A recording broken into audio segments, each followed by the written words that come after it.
it's Sydney and Jessica, and we're here to talk to you again about some feeding therapy. So I wanted to give you a quick tour of our feeding room where we do a lot of our feeding treatment. So we're going to come on in this way.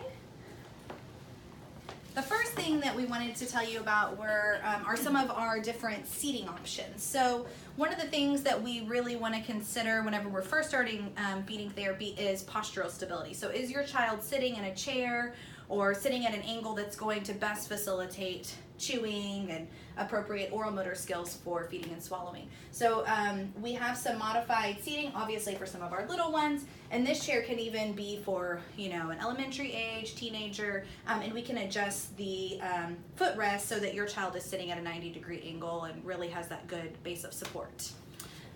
Another thing we wanted to show you guys was that we have a variety of food that we keep here in the building to supplement whatever you send with your child. So we have a pretty stocked pantry in addition to a refrigerator and a freezer that we have foods that we can supplement things. The other thing that we do in feeding therapy is we provide visuals for your child to kind of help them describe how they feel about the food, in addition to words to describe what the food tastes like. So you might hear them come home and talk about the yum scale where they can rate their food. We also provide options for them to describe the food. Quite often our kiddos come in and they say food is good or bad or it's yucky. So we provide some different words for them to describe the food that also helps you and us pinpoint what it is about the food that's making them uncomfortable. And then the last thing that you'll probably see come home at some point is our steps to eating chart.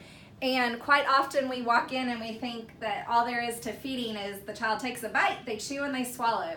And there's way more than those 3 steps. There's actually 32 steps. So we'll actually detail those steps with you and your child so you kind of know the process.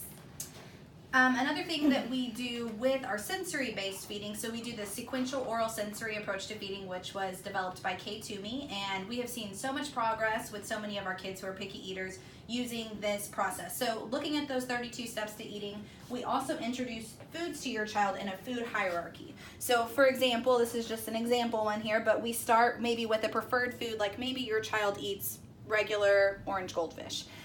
Then we will change each step, we'll just change either the color or the shape of the item. So we're trying to keep things consistent. So we'll introduce maybe like a red goldfish. Maybe your child is not as open to red food. So this is a very red heavy food hierarchy. Then we might move to something that's another color like pomegranate seeds, to red bell pepper, to tomatoes. We can even follow some similarities with shape, so like keeping a round shape so that there's not too many changes we're presenting to your child. So strawberries and pepperoni. We also try to incorporate a puree like ketchup or something that your child has to touch that's a little bit different texture. And then we also try to include some type of liquid or drink. So we have some fruit juice here that's also colored. And that way we're not overwhelming your child with something that's totally unfamiliar, looks different. We can just take little baby steps in helping your child move up those 32 steps to eating. The other thing we do with our kids, because quite often they'll see a different therapist. Right now, Sydney and I are the ones who are seeing our kids that are SOS, but the great news is we have other therapists about to head off to training. So we keep a chart in the feeding room, so if your child is seeing multiple therapists, in addition to us always talking to each other outside of their therapy sessions, we write everything down so that whoever sees them the next time can kind of take over and know where things are going. And kind of moving over here to our oral motor tool section, we have a lot of different oral motor tools for feeding. So we want to help your child to develop tongue lateralization and those chewing skills so that they can better manage the food in their mouth. So we might use things like jaw stability bite blocks to kind of develop like more jaw stability as a base of support. We might use a Z-Vibe. If I can open the box here. Maybe I can't open the box. Okay. So we might use different tips and probes, maybe a vibrating spoon to provide some sensory input and tactile input for your child. We also use different types of chewy tubes so they can work on that chewing pattern even without real food in their mouth. Of course, we want to facilitate it with real food as quickly as possible.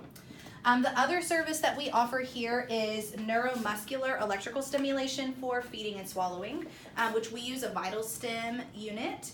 If your child has had a swallow study done and that resulted in showing that they have maybe aspiration of thin liquids, or maybe they're aspirating on other types of food items, then we can recommend neuromuscular electrical stimulation for therapy. And so we would use this as a modality. We would either do like a laryngeal placement, or we can even do like facial placements to stimulate certain muscles for your child, just to help them to develop that skill, and kind of we're essentially remapping their brain to help those muscles work more efficiently.